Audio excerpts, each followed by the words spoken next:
বাহ, সুন্দর তো। আমি জানি আমি অনেক কিউট, আর এর জন্যই তো তুমি আমাকে অনেক বেশি ভালোবাসবা। ভাবি, আপনি সব কি বলতেছেন? আমি কেন আপনাকে ভালোবাসবো?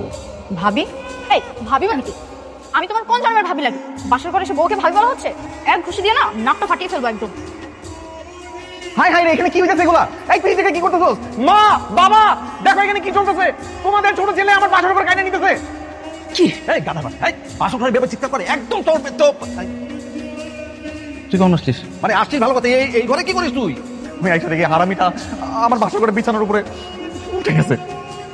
মানে কি? মানে আবার কি? তুমি আমার বউ আর ও আমার ছোট ভাই, তুমি ওর সাথে বাসর। আমি কি জানি যে তোমার একটা জমজ ভাই আছে? সারপ্রাইজ। সারপ্রাইজ!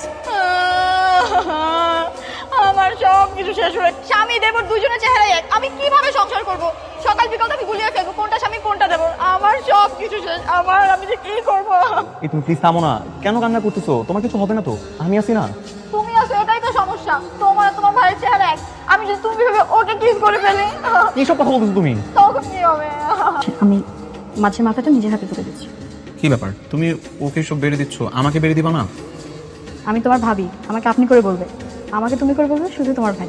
তুমি এগুলো কি বলতেছো? ও ইমরান, আমি রায়ান, আমি তোমার স্বামী।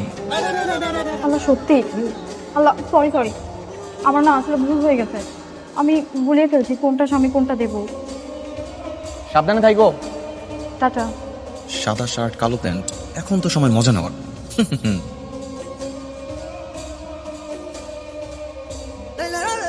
এই কি, তুমি অফিস গেলে না? না, নতুন বউটাকে রেখে অফিসে যেতে ইচ্ছে করতেছে না। তাহলে আরেকটা দিন অফিস কামাই করি, তোমাকে নিয়ে ঘুরে বেড়াই, ভালো হবে না? খুব ভালো করেছো। এমন করতেছো কেন তুমি? আচ্ছা শোনো না, এখন থেকে রোজ অফিসে যাওয়ার আগে বা পরে আমাকে এরকম ঘুরতে নিয়ে বের হবা, কেমন? হ্যাঁ অবশ্যই। আমার যে কি শান্তি লাগতেছে। কেন? কেন আবার? নতুন বউ নিয়ে রিক্সায় চড়ে ঘুরতে বেরোচ্ছি, ভালো লাগবে না? আমার অনেক ভালো লাগতেছে। ওই দেখো মানুষজন কেন করে আমাদের দিকে তাকায় আছে। কি ভাই, আমাদের দুজনকে একসাথে অনেক সুন্দর মানাইছে না? নতুন বউ আমার। আরে হইছে, থামো তো, এবার বলুন, আমার লজ্জা লাগতেছে। এখনো হয় নাই, আরো বাকি আছে। আমার একটা বন্ধুকে কল দিয়ে দাঁড়াও। এই শালা বলতে আমি নাকি জীবনে কখনো কোনো সুন্দরী বই পাবো না। আমার বউটার একটু দেখাই। এই আদনান, এই দেখ কত সুন্দরী মেয়ে নিয়ে ঘুরে বেড়াইতেছি। তুই না বলছিলি আমি কখনো কোনো সুন্দরী মেয়ে পাবো না? বাপের জন্য এত সুন্দরী মেয়ে দেখছিস কখনো? কি করতেছো এগুলা? ভাই আসসালামু আলাইকুম, আপনি আমাদের বিয়েতে আসলেন না যে? বিয়ে মানে কি রে ইমরান, তুই বিয়ে করে ফেলছস? কয়টা ফেলছি, তোদেরকে জানাইতে হবে নাকি? এটা তুই কেমনে পারলি? মানে দাউট তো কেউ দিলি না। কিন্তু বন্ধু, রিয়াকে তাহলে ভুলেই গেলি? Riya chapter close. এই কি সব কথাবার্তা বলো? ফোন রাখ। আর আমি আমাদের বিয়েতে দাওয়াত দেস নাই, এবার খেলা সামনে। এই রিয়াটাকে? কি সব বলে না বলেন, চিনি না। এই মামা থামেন তো, সত্যি করে বলো তো রিয়াটাকে? তুমি না বলছিলে যে তোমার জীবনে আমার আগে কোনো মেয়ে আসে নাই? আমার লাইফে তো তোমার আগে কোনো মেয়ে আসে নাই, তুমিই প্রথম। তাহলে রিয়াটা কোত্থেকে আসলো? আরে বুঝছো না, জেলাসি। বন্ধু বান্ধবকে যে দাওয়াত দেই নাই, ওই জেলাসি ঠেলাই সব উল্টাপাল্টা কথা বলতেছে। আর কিছুই না, তুমিই প্রথম।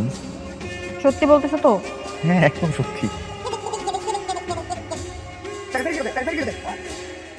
কি রে ইমরান, তুই আমার বউর সাথে রিক্সা কি করো? ভাবলাম সুন্দরী মেয়ে নিয়ে একটু ঘুরতে বের হই, একটু ঘুরে ঘুরে ভাবি, এর জন্য আর কি। মানে তুমি ইমরান? জি ভাবি, আপনার দেবর। কি? আজকে বাসায় চল তুই।